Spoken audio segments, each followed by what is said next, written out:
ከቅርብ ጊዜያት ወዲህ በተለይም ደግሞ በተለያዩ አካባቢዎች ከተሰሩ የኮሪደር ልማቶች ጋር በተያያዘ የአጠቃቀም ደንብ ጥሰት ፈጽመው ጫን ያለ የገንዘብ ቅጣት የሚቀጡ ተቋማትና ግለሰቦችን እያየን እንገኛለን። እነዚህ አካላት የሚጣልባቸው የገንዘብ ቅጣት ታዲያ ተጋኗል የሚሉ ወገኖች የመኖራቸውን ያህል መሰረተ ልማቶችን ከጉዳት ለመጠበቅና በአግባቡ እንድንጠቀምባቸው ለማድረግ ያስችላሉ የሚሉም አልጠፉም። ቅጣቱ እንደሚባለው አልተጋነንም የሚለው የአዲስ አበባ ደንብ ማስከበር ባለስልጣንም የገንዘብ መቀጫዎቹን ጫን ያሉ ቢመስሉም ደንብ የሚተላለፉ ሰዎችን ግን አደብ ማስገዛት አስችሎናል ብሏል። ዝርዝር ዘገባው የዳግማዊት ደረጀ ነው። በአዲስ አበባ ከተማ የተጀመረውና በሌሎችም የሀገራችን አካባቢዎች የቀጠለው የኮሪደር ልማት በመዲናዋ አዲስ አበባ በሁለት ምዕራፍ ተከፍሎ የተከናወነ ሲሆን አሁንም የቀጠለባቸው አካባቢዎች አሉ።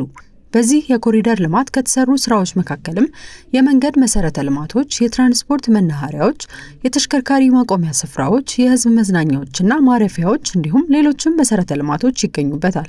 ታዲያ እነዚህ የልማት ተግባራት ከተከናወኑ በኋላ ከጉዳት ተጠብቀው ለታለመላቸው ዓላማ እንዲውሉ ንጽህናቸውም እንዲጠበቅ የተለያዩ የመንግስት ተቋማት ኃላፊነት ወስደው እየተንቀሳቀሱ መሆኑ ይታወቃል።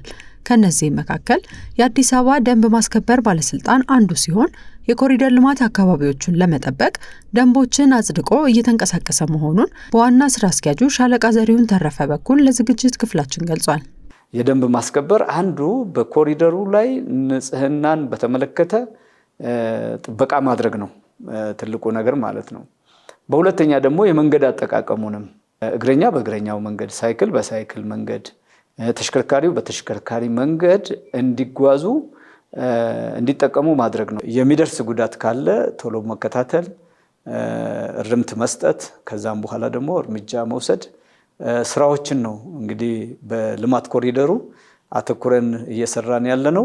ህብረተሰቡ የኮሪደር ልማት የተሰራባቸውን አካባቢዎች በአግባቡና በንጽህና እንዲገለገልባቸው የተለያዩ የግንዛቤ ማስጨበጫ ስራዎች እንደተሰሩም ዋና ስራ አስኪያጁ ገልጸዋል። ይህ እንዳለ ሆኖ አካባቢዎቹን በአግባቡ የማይጠቀሙ ደረቅና ፍሳሽ ቆሻሻዎችን በኮሪደር ልማት አካባቢዎች ላይ የሚጥሉ ግለሰቦችም ሆነ ተቋማት በህግ አግባብ የሚቀጡባቸው 3 ደንቦች መኖራቸውን ነግረውናል። እነዚህ ደንቦች ከትንሹ 200 ብር አንስቶ እስከ 1 ሚሊዮን ብር ድረስ የገንዘብ ቅጣት የተቀመጠባቸውም ናቸው። የደንብ ቁጥር 150 ከ100 200 እስከ 10,000 ድረስ የሚያስቀጡ ተግባራት አሉ ማለት ነው።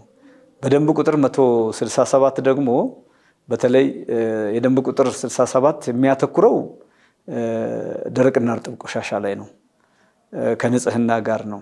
ስለዚህ እሱም ዝቅተኛው 2,000 ከፍተኛው እስከ 100,000 የሚያስቀጡ ቅጣቶች አሉት ማለት ነው። ከዚህ ውጪ ደግሞ በተለይ ከወንዝ ብክለት ጋር ደግሞ በተያያዘ ያንን ደግሞ የልማት ኮሪደር የሚንከባከብ የደንብ ቁጥር 180 ነው ማለት ነው። ያ የደንብ ቁጥር 180 ደግሞ ዝቅተኛው 2,000 ነው፣ ከፍተኛው 1 ሚሊዮን ብር ነው ማለት ነው። በእነዚህ ደንቦች መሰረት እስካሁን ድረስ 3 ተቋማት እያንዳንዳቸው 1 ሚሊዮን ብር መቀጣታቸው የተገለጸ ሲሆን አንዳንድ አካላትም መሰሉ የቅጣት መጠን ተጋኗል የሚል አስተያየት ሲሰጡ ይደመጣሉ። ይህንኑ ያነሳንላቸው የባለስልጣን መስሪያ ቤቱ ዋና ስራ አስኪያጅ የቅጣት መጠኑ ከተለያዩ ሀገራት ተሞክሮ ተወስዶና ጥናት ተደርጎበት ተዘጋጅቶ የጸደቀ ነው ሲሉ ምላሽ ሰጥተውናል። ይሄ ቅጣት የተጋነነ አይደለም ወይ ለሚለው ጥያቄ አንደኛ ተንቶበት ነው። ከውጭ ሀገርም ተሞክሮ በመውሰድ ታስቦበት ነው ይሄ የሆነው ማለት ነው። በዚህ የደንብ መተላለፍ ቅጣት ታዲያ ተቋማት ብቻ ሳይሆን ግለሰቦችም እየተቀጡ ሲሆን የቅርቡን እንኳን ብናነሳ በትላንትናው ዕለት በኮሪደር መሰረተ ልማት በእግረኛ መንገድ ላይ በማሽከርከር ደንብ ተላልፈው የተሰወሩ 3 አሽከርካሪዎች እያንዳንዳቸው 100,000 ብር መቀጣታቸውን ባለስልጣን መስሪያ ቤቱ ማሳወቁ ይታወሳል። ተቋሙ እንደሚለው በእስካሁኑ ሂደት መሰሉ የገንዘብ መቀጮ ግዴለሽ ደንብ ተላላፊዎችን አደብ ለማስገዛት እገዛ እያደረገ ነው። አንደኛ እግረኛው ለሱ ከተፈቀደው ውጪ ተሽከርካሪ መንገድ ላይ መሄድ፣ ተሽከርካሪው ራሱ የእግረኛ መንገድና የሳይክል ላይ መንገድ ላይ መቆም ወይም ደግሞ መሄድ፣ እንደገናም ደግሞ በቃ ዝብርቅርቁ የወጣ ነገር ነበርና ያንን በተቻለ መጠን በተለያዩ በሚዲያም ህብረተሰብንም በመሰብሰብ በምንወስዳቸው እርምጃዎችና እርምጃዎቻችንንም ለሚዲያ በምንገልጸው ሁኔታ ህብረተሰባችን በዚህ በአሁኑ ሰዓት ሰፊ የሆነ ግንዛቤ ወስዶ በሰለጠነ መንገድ በተሰሩት የልማት ኮሪደሮች እየተጠቀመ ይገኛል ማለት ነው። ዋና ስራ አስፈጻሚው አክለውም በዚህ ሂደት ህብረተሰቡ እንዲህ አይነቱን የደንብ መተላለፍ በመጠቆም ተባባሪ መሆኑን ነው የጠቀሱት።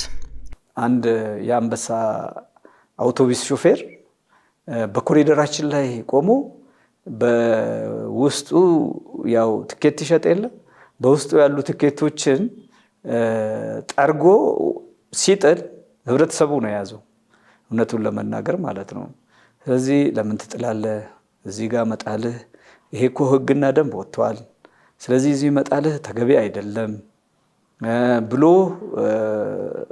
የመከራከር እንደገናም ደግሞ ቪዲዮ የማንሳት ታርጋውን የማንሳት እና ወደ ተቋሙ የመላክ ይህን ደግሞ ተቋሙ ተከታትሎ እርምጃ መውሰድ እስከዛ ድረስ ሄደዋል ማለት ነው። ህብረተሰቡ እንዲህ ያሉ የደንብ መተላለፎችን በሚያይበት ጊዜ ለሚመለከታቸው አካላት በመጠቆም የተለመደ ትብብሩን እንዲያደርግና የኮሪደር ልማት አካባቢዎችን ተንከባክቦ እንዲጠብቅ የአዲስ አበባ ደንብ ማስከበር ባለስልጣን አደራ ብሏል።